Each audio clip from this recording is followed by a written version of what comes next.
Hello, welcome back. Last time I had a whole lot of trouble with a challenge in this room, and I need to check on something. Where do I do this? Is it Restore Challenges?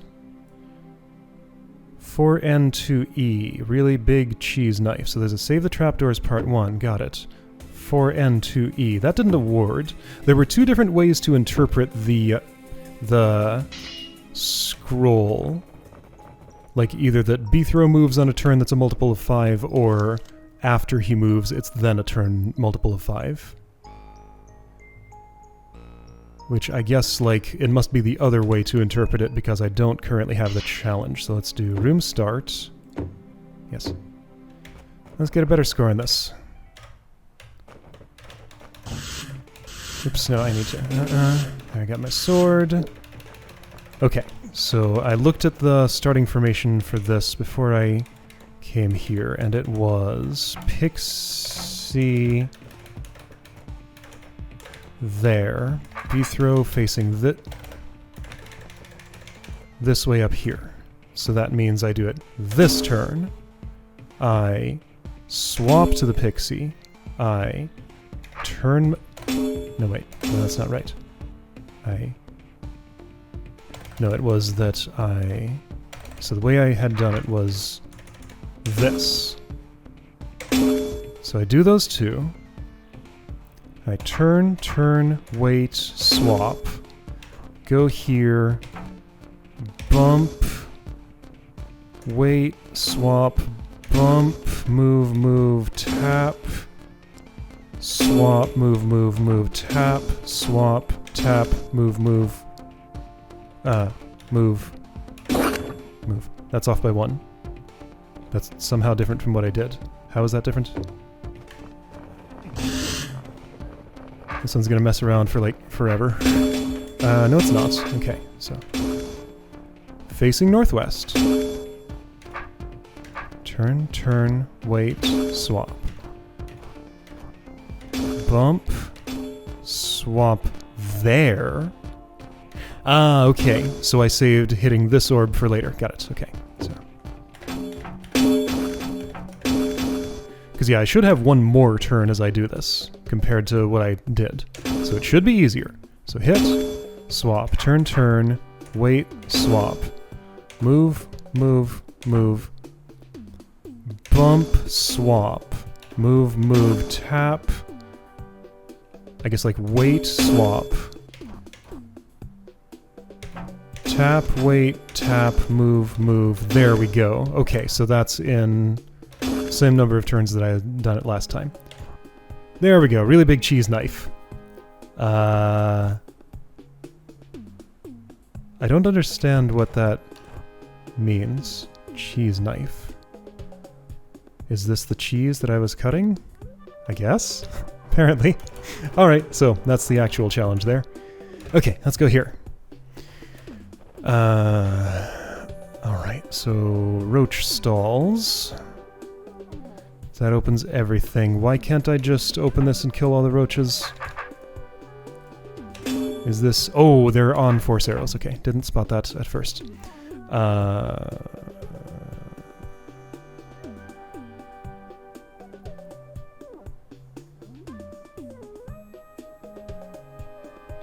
I have to use this orb at some point.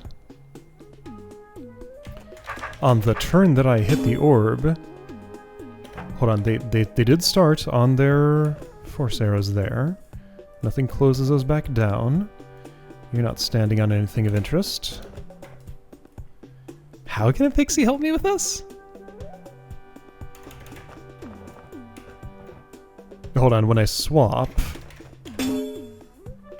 What does that do as far as roach... Oh, right, there are two of them, and I go through both at once. That's how it is. Okay, right. So I need to swap through...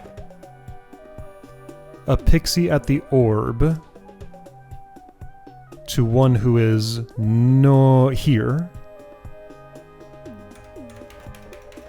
What's turn order gonna do? I end up in the middle, which is what I want.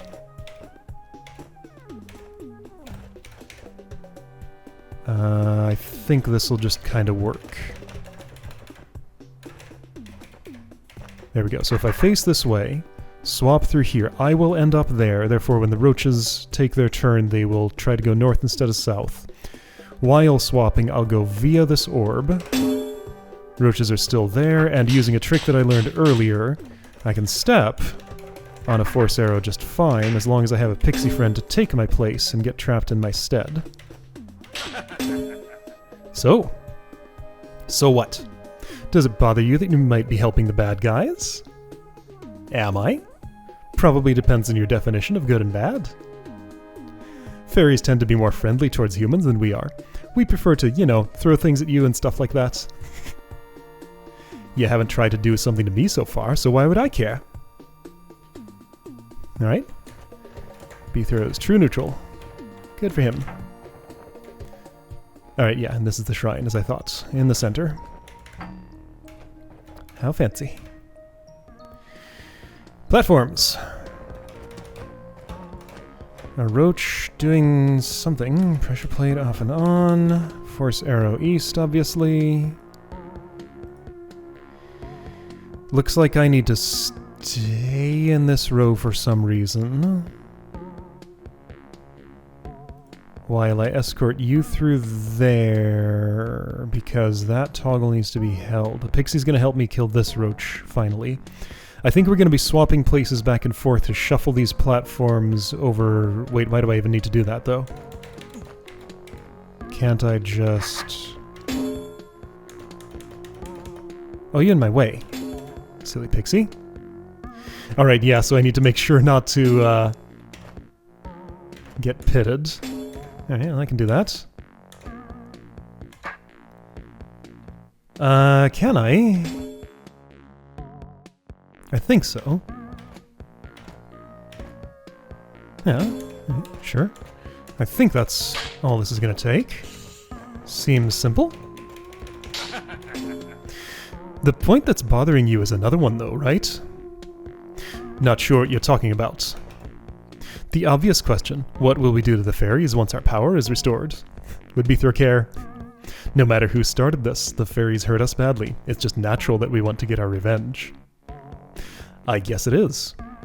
But you could do something about it. You could turn around right now and leave the final room unsolved. By abandoning us, you could potentially prevent a lot of harm. So what are you going to do? Choice is left to me. Beethro, again, he's neutral in this. He has no stake in this conflict. He doesn't care. He just wants to solve the rooms and leave the level. Probably. Is that a challenge scroll? Sure is. Don't go outside before clearing the room. Got it. Okay, so I could do that. And if I did, let's see how it would help me in the puzzle. So only interactive element I have access to so far is this. So if I go outside, this is a pixie monster maze of sorts. 2 brains have to die. Pixie needs to come across here. Using orbs could help me. Looks like I don't have any reason not to do... Why is there a mirror? There's no trapdoor gate here that I see. Why wouldn't I just do this? Probably for the challenge. Alright. So you did decide to help us. Yup, looks like I did. In spite of you trying your best to stop me, apparently. Oh no, we're very grateful. Still, I'd like to know why you did it. Look, can we just push this stupid black and white you started first discussion aside for a while?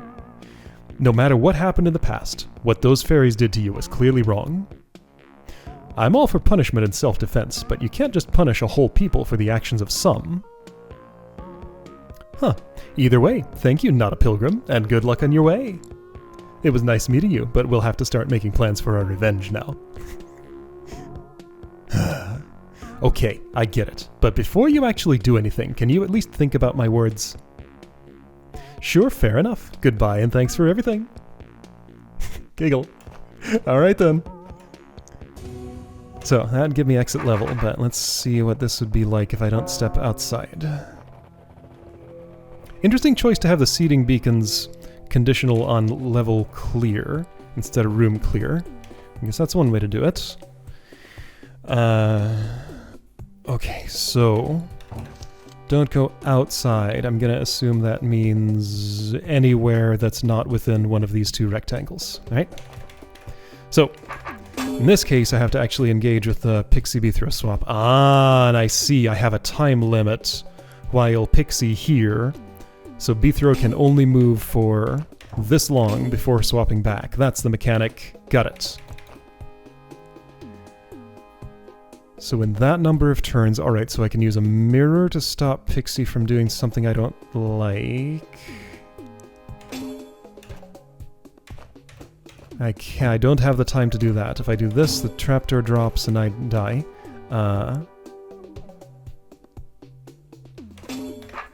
Hold up, I need to be facing like this or so.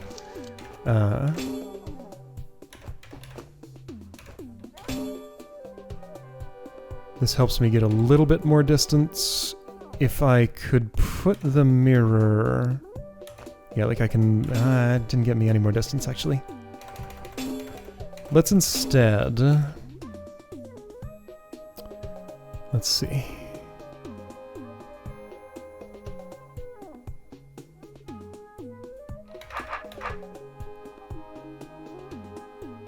How do I want to do this? Let's try this.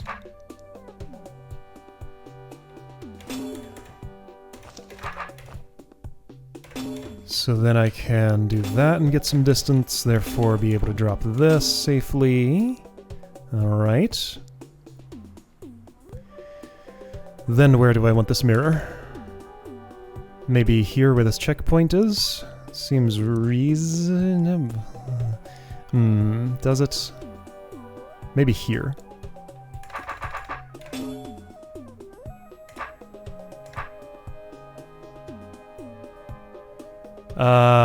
Taking away my place to tuck that Pixie.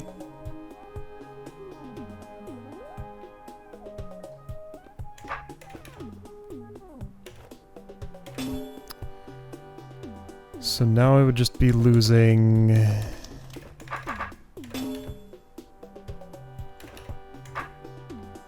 So I can do that. I am not clear on what I want at this point. It would not help to put the mirror here. Putting it here, well, I can't pull it, so I can't put it there and be on that side. If I get trapped there, I'm trapped there. Clearly I want to use both of these orbs, so I just need to somehow round this corner. So there's a checkpoint there. For some reason. I think I'm going to put the mirror back where I had it.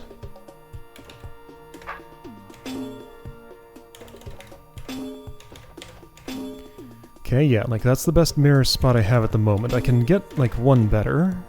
No, then that'll take her into the pit.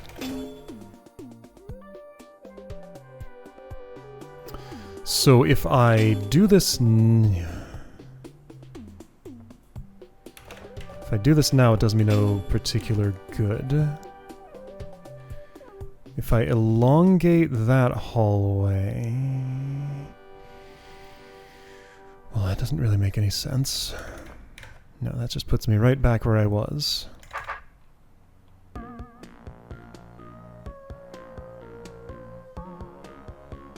Yeah, you will always go northwest. So I need a northwest anchor point where I can be... Well, I need a stable northwest anchor point that's no more than 5 away from this tile, right? 1, 2, 3, 4, 5. So 1, 2, 3, 4, 5. Impossible. Here would be possible if I could somehow put the mirror here and myself here, which I can't. 1, 2, 3, 4, 5. So if I could put the mirror here and get myself in there, maybe, but I can't.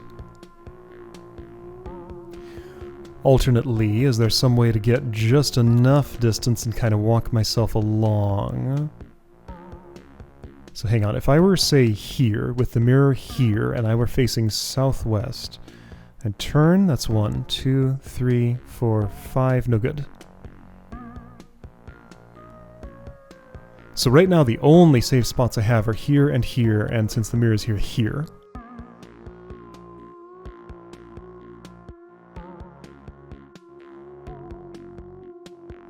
Huh.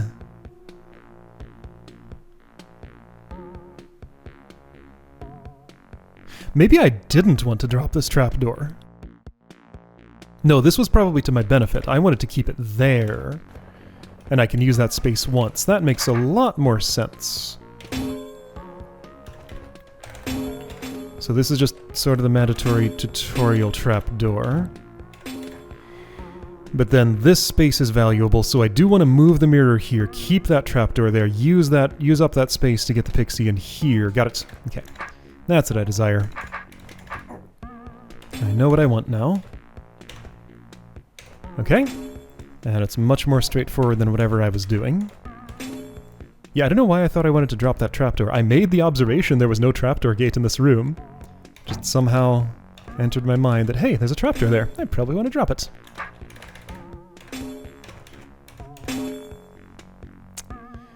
Wait, 4? Why did I only get 4? 1, 2, 3, 4.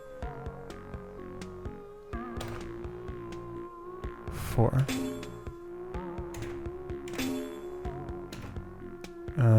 That doesn't help me.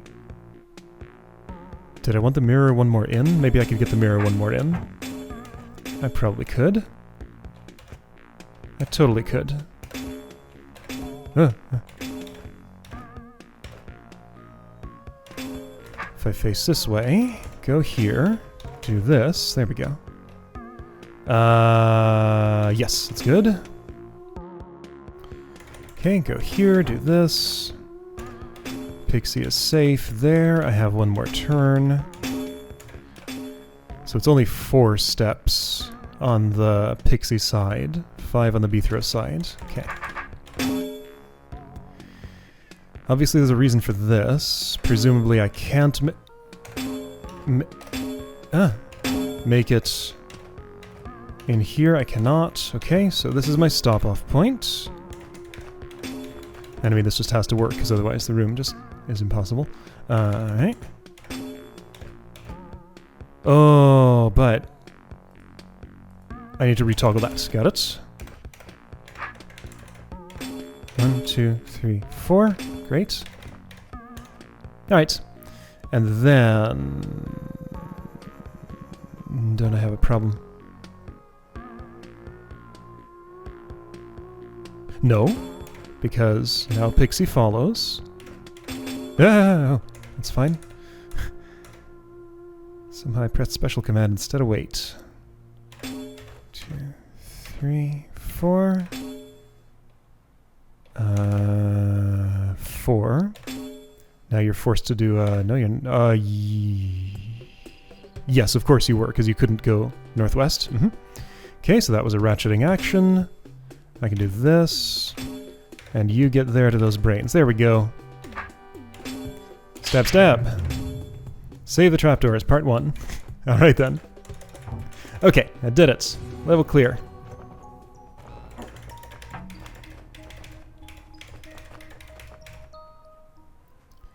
Alright. A few weeks later, the fairies of Honorar, something, were surprised to find a tall wooden roach in front of their city gates. Not knowing better, they pulled it inside and placed it in the middle of their marketplace. The next morning, a lot of the fairies had to pour away their cups of leaf juice, which were inexplicably salted instead of sugared. Catching what was going on, they gathered around the marketplace to find the roach emptied out. A handwritten note was attached to it, reading, "Let's just not have this spiral out of control again, okay?" Most of the fairies had a quick laugh. They were creatures that could well take a joke after all. Then they began to plan their revenge. Alright, so that's warfare among these things. Oh geez, this looks like a disaster. Yeah, if I, okay, so I need some safety. I need some, okay, here we go. Here we go. Let's shuffle.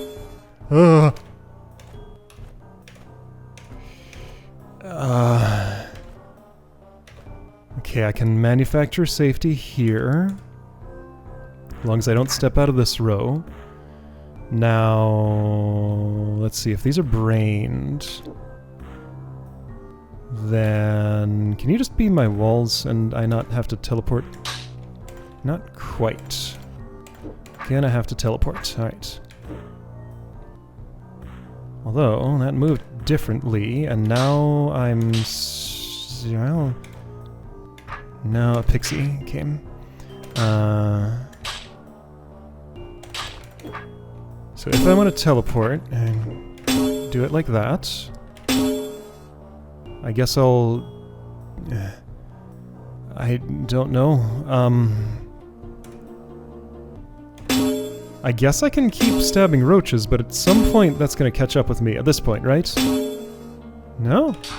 But then... okay, right. So I can't activate the special command when that's going on. This is a little unpleasant. I don't really like what's going on here. Oh, hang on. I'm safe here. Here we go. Just get onto a force arrow and everything's good. Alright. Surrounded by pixies. What a weird room. Note to users, while they appear quite friendly at a distance, they're a little scary to look at up close, a bit like butterflies. The existence of magic is still in dispute. Please consult the library for the most up-to-date information. Alright, is that it? So let's see, I need to step down the hold and stairs, and I'll be able to see the secret counts and see if I missed anything.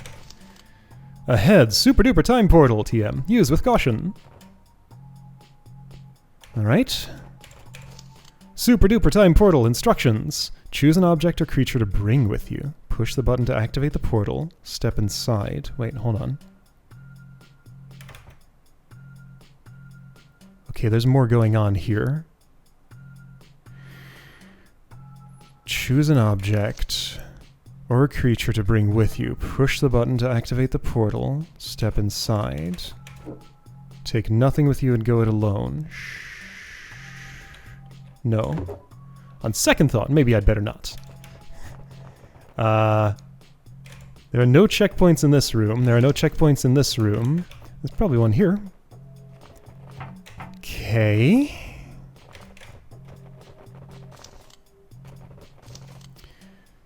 So what if I go alone? Well, here goes nothing. Bzzz. Screaming, Bethro decided to go it alone with nothing new and no plan. Well, you remember how this entire mess started, don't you? Nope. Now, this is the choice which caused future Bethro to send present Bethro to the point where you first began, and now present Bethro has become future Bethro in that very same scenario, which means death by Briar. Whoops, bad end. Okay, that's right, there was a little intro cutscene. Bad end, exit level. Okay. Alright. Secrets found 15. Hey, it's all of them. Good. And so the cycle continues. Thank you for playing Custom Element Contest Compilation. I hope you had fun. If your head is just brimming with ideas on how to use some of these elements, then please feel free to grab them and use them in your own architecture. Restore to the time portal room if you want to see a different ending. I do. Alright. I see. So each one of these will maybe come with some different text. Let's take briar seeds. Well, here goes nothing. Is this just going to be a different writing for each one of them? I'm going to assume there aren't any puzzles here. Bethro decided to fight Briar with Briar, as it were. Perhaps it was a good plan? He appeared, announced to his past self, "I'm you from the future," and handed him half of the bag of briar seeds. While it seemed ludicrous to past Bethro to be planting Briar in an effort to save Briar, to survive Briar, he went along with the plan anyway. It soon became clear that the important thing in this case was the side effect, the force arrows, rather than the Briar itself. Together, the Bethros were able to block off the Briar from getting into the building that past Bethro had just cleared. There was just one problem. This all took place at the exit to that building. Bethro and Bethro now had to find a way back to the entrance, or to an alternative exit in order to escape the trap. But hey, you know how these things go.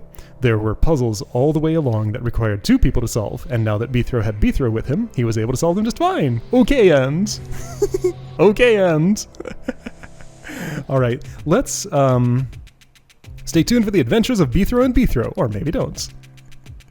I'm going to restore somewhere else. Let's watch this again, because it's been a while and I don't remember it, like, at all.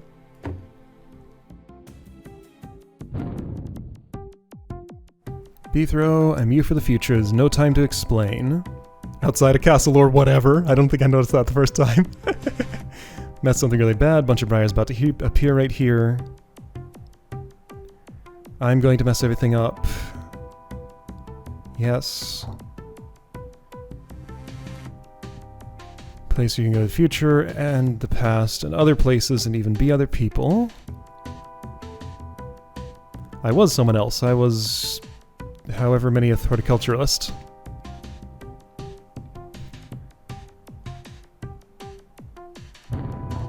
Kaboom, error beep, more briar seeds came up. Bethro hisses. He was very happy about dying. I saw that face. Okay, so then if I restore back to here... so this won't help me. Two-headed serpents. This will not help in any way. This is going to give me bad ends. There is nothing that these could do against briar. Bomb might help a little bit. Bethro decided to bring some two-headed serpents back with him. After all types of serpents can block briar, right? Bethro! What? I'm you from the future. There's no time to explain. I messed up something really bad and... Look out! Roaches! Oh, those aren't roaches. They're just your garden variety two-headed serpents. Well, they should move like roaches. And then the briar appeared. Time to run! Hey, wait for me! And so Bethro and Bethro fled the oncoming two-headed serpents and briar in terror. That was how Bethro introduced the world to a brand new, horrible variety of monster and got the building he was supposed to be cleaning flooded with briar, and had another copy of himself to compete with for smite mastery jobs. Bad end! Oh, this is fun. On second thought, maybe just running away from the briar would have been a better idea than creating an elaborate temporal paradox in the first place. Uh-huh. Alright. Okay, and bad end, bad end. Okay, there's a bunch of these. What element is that? That would be the rocket launcher. Okay, that would do the job. Okay, so that'll give me a good end, probably. Let's try the pixie. Pixies will not help. Yeah, I need explosives. So this, or maybe, let's see... What element is that? Let's see, pulse cannon might be okay. Pixies were supposed to be magical or something, and briar roots appearing from nowhere also seemed like a somewhat magical phenomenon. Perhaps the two would cancel each other out somehow. Bethro appeared in front of his past self, a number of pixies arrayed behind him in formation. Half of them immediately lost interest in whatever he had brought them here for, and flew off to explore this new land they were in. The other half flew away once the briar appeared, sensing danger. But that was what Bethro was counting on. I'm you from the future, he declared. There's no time to explain. Quickly, press special command. Oh, they all flew off, I see. Do what? Past Bethro's mind was insufficiently expanded to comprehend his own UI elements. No, he's been fighting for a while. He should know how this works. Look, just watch... Well, I don't know where this took place in the timeline. Just watch what I do and imitate it, Bethro said, and switched places with the pixie before he could get briared in the back. See, but he switched places with every pixie. I guess like he's counting on switching places with them, then that pixie he switches with getting killed by the briar, therefore not being in the list of pixies to switch to. And then, yeah, all that has to do is happen twice, and they'll be safe. Kinda. Bethro then found himself several miles up in the air. As the eighth came toward him in his freefall, he could only shrug to himself, say, "Welp." However, past Bethro was much more fortunate, only appearing a few feet up in the air. He got away with only a sprained ankle and eventually wrote off the entire experience as some manner of drug-induced hallucination, except that the pixies were still around from then on. Good end? Question mark. I had to write this ending twice because I accidentally deleted it the first time. Be careful pasting rooms, folks. Yeah, I'd write that in a text editor. That's what I do if I'm writing text into anything that might be fragile. Write it somewhere that won't be first. Alright, well let's just go in order. I'll see all of them. I don't have to get the best ending immediately. This should give me a perfectly adequate one. Rocket launcher will be more than enough. It looks like a pencil or something in there. But then I remember, you know, it's the size of Bethro. Since explosives destroy Briar, bringing a rocket launcher back was an obvious choice. Bithro appeared in a burst of fire and, without providing an explanation to his past self, turned to face where he remembered the roots appearing from before. As soon as they did appear, he jackhammered the trigger, firing rocket after rocket at the deadly plants. He laughed maniacally as he watched the fiery explosions destroy them all. But then there were more Briar roots. More! So Bithro, thinking quickly, pushed a button he'd never noticed on the rocket launcher before, which said shotgun mode. He didn't know what a shotgun or a mode was. But somehow that setting called to him. With every pull of the trigger now, 5 whole rockets shot from the barrel at once. Out they went, colliding with all of that Briar and engulfing the entire area in a firestorm of epic proportions. Bithro chuckled, cackled, and then howled in laughter. No more Briar! No more getting killed by a stupid plant! No more dealing with nonsensical time travel plots. Everything will burn to ash! Laughter. Past Bithro, watching this, slowly turned and then ran far, far away. Okay, if you say so. Well, Bithro might be a little bit insane now, but at least he's not dead. Okay. That's a characterization you could do of Bithro, I guess. Let's try darts.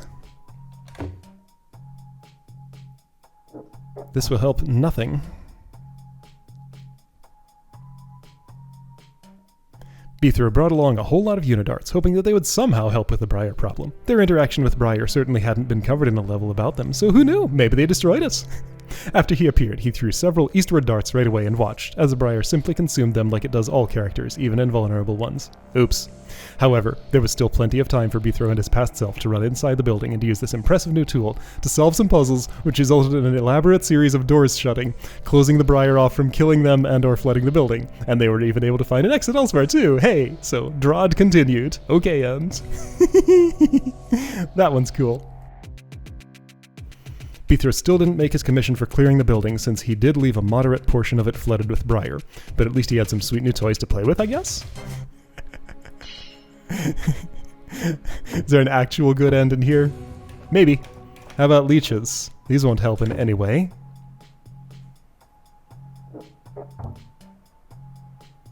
Ooh, Duplicator's gonna be fun. Although Bithro can't touch that. I was thinking he'll, like, make more of himself, but he can't. I'm not really sure how you think leeches are going to help, but hey, it's your choice. Let's see what happens. Bithro appeared before Bithro. I'm you from the future, he declared. There's no time to explain. Bithro said. Ew, what are those things behind you? Bithro turned around. What? Oh, these are leeches. And that's Briar appearing behind the leeches. Uh-oh, looks like that made them angry. No, it was your proximity. I'm gonna run away now. No, wait, help! Bithro was too surrounded by the leeches to run. Not that it mattered anyway, since both he and the leeches were about to get swallowed up by Briar. Bithro didn't survive either. The entrance he'd taken to get into the building and clear it was one way, and he'd been trying to exit when Bithro appeared in front of him. As the Briar steadily closed in on himself, he wondered, why oh why did Bithro bring leeches of all things back from the future? Bad end! I mean, yes, of course that's a bad end. Millions of leeches. Leeches for free. Millions of leeches. Leeches for me. Okay. I at some point had to like look at the Hansen Solutions forum to look up a room in this compilation, and I saw some text in here. It parsed as like there are more rooms in the hub and there is text in them.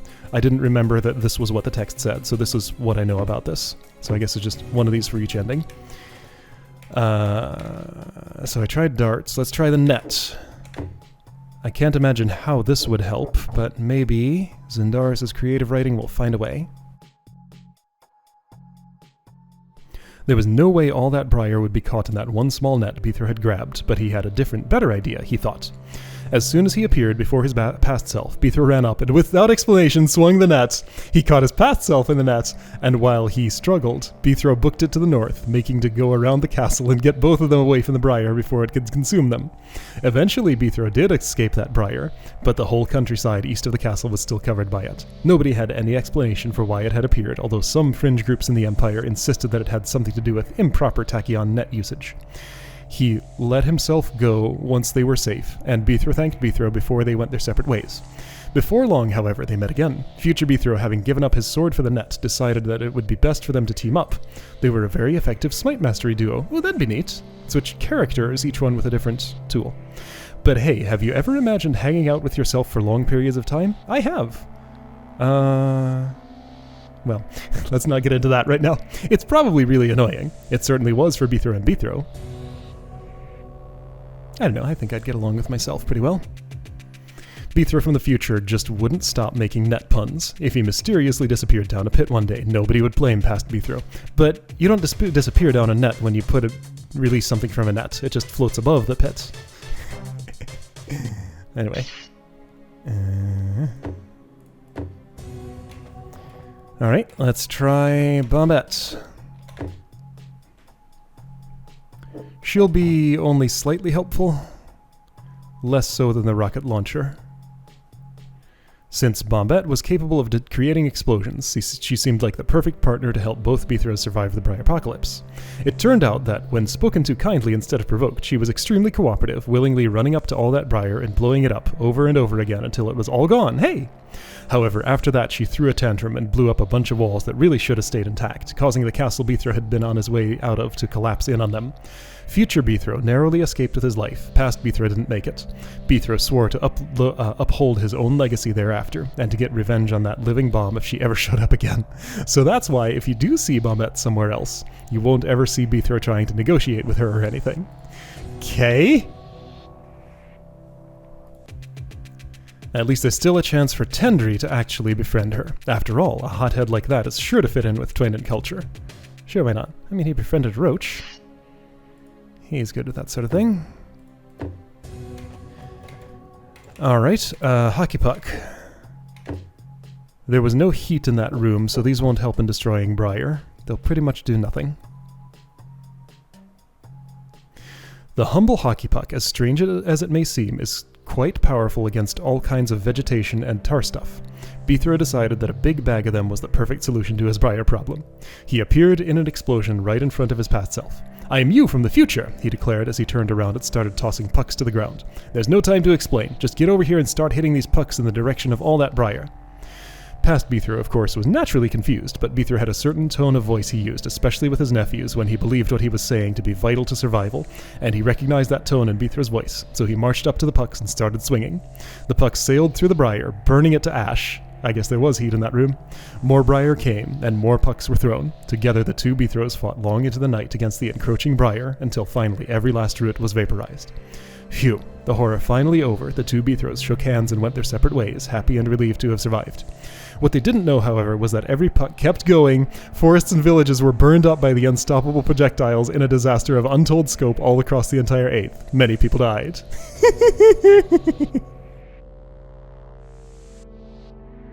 That's pretty good. When they did find out about all that unintended destruction, both Bithros kept their mouth shut. Despite the risks, past Bithro kept the last few pucks on him from then on, just in case. Okay.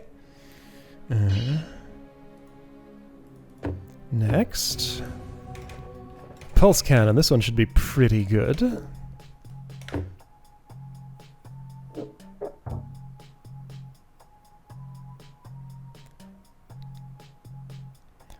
While pulse cannons didn't quite fire hot enough to destroy Briar, Bithro hoped that bringing them along could still help somehow.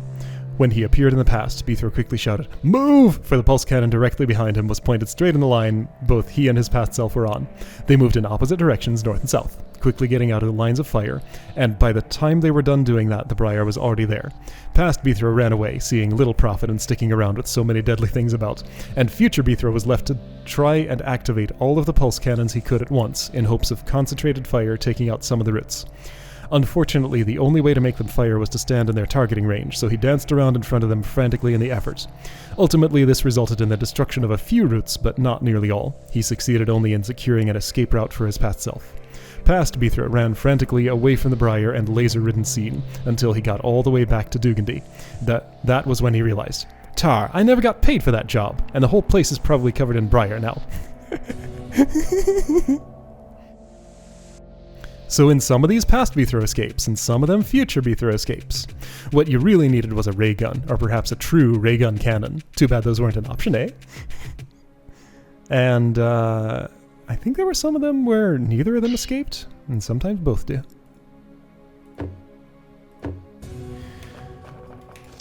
Alright, let's try duplicators. I guess this is the portal element. Right, got it. The Gurkle, that's what it was called. Doppelganger.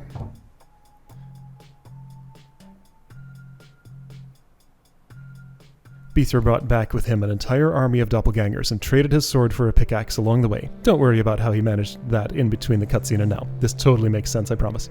As soon as he appeared in the past, Bithra was killed by the nearest doppelganger, who then took on his form, memories, and behavior, pickaxe included. After that came a chain reaction, one doppelganger after another becoming Bithra.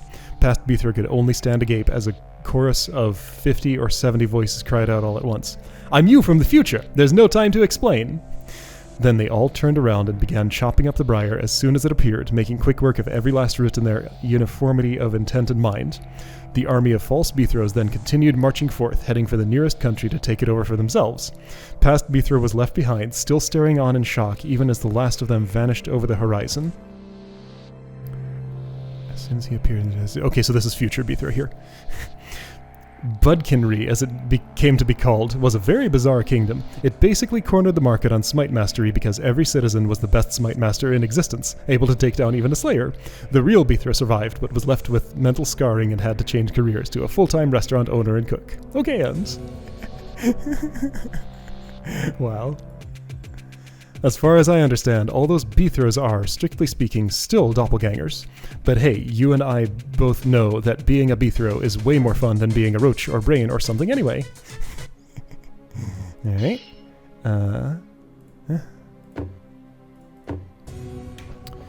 Alright, let's take a Gurkle. Portals with you somehow.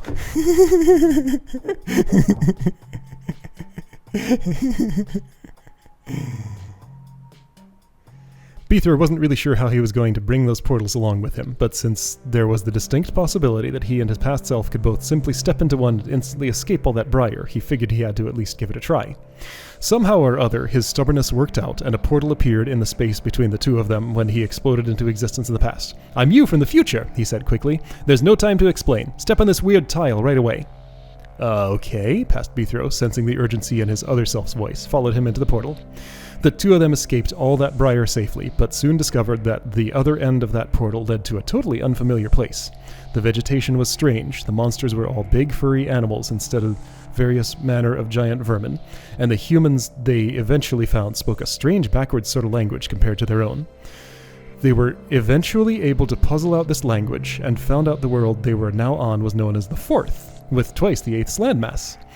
While the briar permanently blocked their way home, the two Bithro's skills in smite mastery proved so valuable in this world that they were paid lavishly and lived like kings from then on. Good end! Nice! Alright. Depending on when this all happened, this quite possibly left the 8th with nobody to help deal with that whole grand event thing or some other important world-threatening problems that happened later. Oh well. Somebody else will figure it out, I'm sure. Also, yeah, very much establishing, I don't know when this is in the timeline, could be any time, doesn't matter. Man, just thinking about like the project of writing all of these things from this prompt, it'd be fun, but it'd take some real effort. Buildable fire traps. This should be pretty good. What was this element called? What did it do? What am I looking at here? Oh right, conveyor belts. Ugh. Bithro's reasoning was simple and sound. Simply put, fire traps destroy briar. They block its growth by burning it up, and that was what he needed the most right now. No sooner had he appeared than Bithro turned and immediately placed a fire trap after fire trap, beginning with where he recalled the roots appearing before, and creating a huge buffer between there and the castle, just in case. Once the briar did appear, he triggered them all to turn on, frying it all to ash in an instant. "I'm you from the future," Bithro finally declared to his very confused past self. "And now I've got plenty of time to explain, but let's get away from all this briar while I talk." He summarized his recent experiences as they went back into the castle and sought an alternative exit.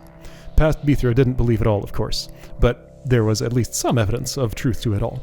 The castle's owner wasn't particularly happy to have to pay 2 Bithros for the job instead of 1, but the Smite Mastery contract clearly stated that any instance of cloning not caused by cloning potions obliged one to pay every clone the agreed upon amount.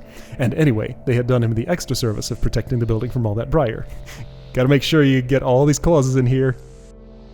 You never know what might come up. Now there were 2 Bithros, but only 1 really big sword. That could be a problem.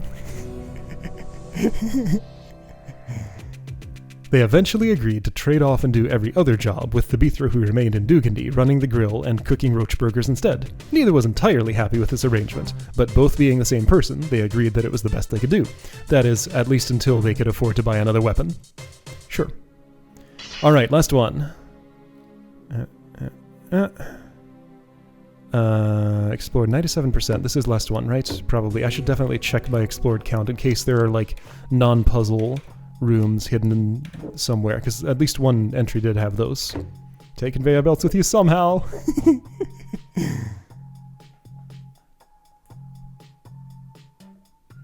Conveyor belts were a bit hard to use, you don't say, but Bithro knew that they might be able to help him move faster and get away from the briar before it blocked the way. He wasn't sure how he was going to bring something like that with him, but he selected them at the time portal anyway, and stubbornly pressed on. Miraculously, Bithro succeeded. In fact, he succeeded more than a little too well. Every inch of ground around where he explosively appeared became conveyor belts. They weren't set up in any kind of organized fashion, however, just a randomly directed mishmash of moving floors that suddenly manifested themselves under the feet of both Bithros. "I'm you from the future!" Bithro yelled over all the noise from the conveyor belts as he and his past self were driven farther apart by their motion. "There's no time to explain, just get as far away from here as you can." They both ran as well as they could across the shifting floors, but the briar was around by then and gaining fast. Even in the best case, a conveyor belt merely doubled one's movement, while the briar's coverage grew exponentially as a function of its increasing number of routes. Neither Bithro survived, and now in addition to all of that briar, there was a jungle of strange moving ground all around that area, which made cleanup nigh impossible. I got the worst end last. Alright. Well, many years later, scientists studied the moving ground and were able to advance the 8th technology substantially using the principles they learned from it. So, at least some good eventually came of Bithro's terrible decision. All Bithros are dead in the timeline that finished this. 100%. Okay. 100% everything? Can I arrow key? I can. Right, this just... Don't trust that. This is what I'm looking for. 88%.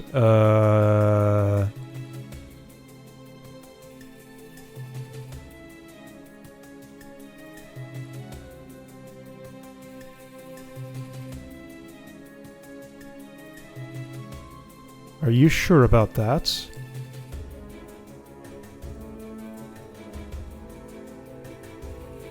How do you figure?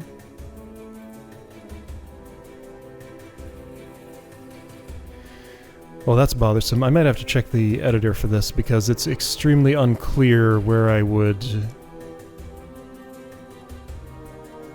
Very first one I did, huh?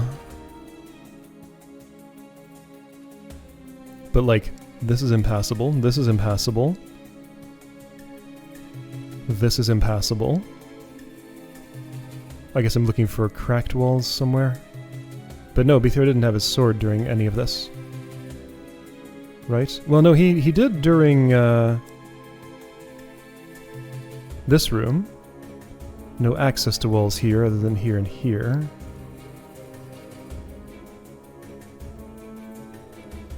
Alright, well, I'm gonna check the editor for this. There's also 2's testing area. Oh yeah, I had to copy that for this test.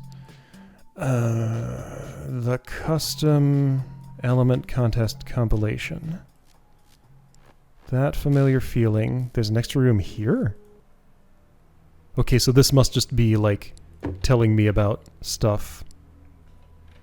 Was there supposed to be a way to get here? I don't think so. Okay. Note for architects. To create the results you have seen in this hold, I could only figure out a hard-coded solution. I am sure there is a way for my element to be automated so that it can be placed like an orb, with the architect simply selecting the... Once automation of the code generation can be achieved and more interesting uses can be created, as seen in the cutscene with the engineer. Specifically a device which acts like the ray gun, but only places a Gurkle at the farthest point, It should be relatively obvious where the inspiration came from for the elements. Okay, so I guess... Not only am I only supposed to view this in the editor, only supposed to read the scrolls from there too. There's scroll. Automated, placed like an orb. I think I've seen this in another hold. I know I've heard of a Gurkle gun, and I think saw it used in somebody's LP somewhere. Architect simply selecting the tiles he wishes to use and the engine generates the correct code. Didn't know how to do this. Look for more experienced DROD script coders to possibly help with that implementation. Yeah, somebody did this at some point. I forget who or where, though. Yeah, Gurkle gun. That definitely happened. Only 2 Gurkle should be allowed in a room to avoid confusion, though with careful color coding, multiple probably could be allowed. If the player is allowed to generate the element after 2 are created, then the oldest created Gurkle should be removed when a new one is made. Alright. Okay, and that was clearly an editor-only room. So I think I've seen everything. Alright, that was the Custom Element Contest Compilation. I think that was its name. It's a lot of words. I'll see you next time for some other game.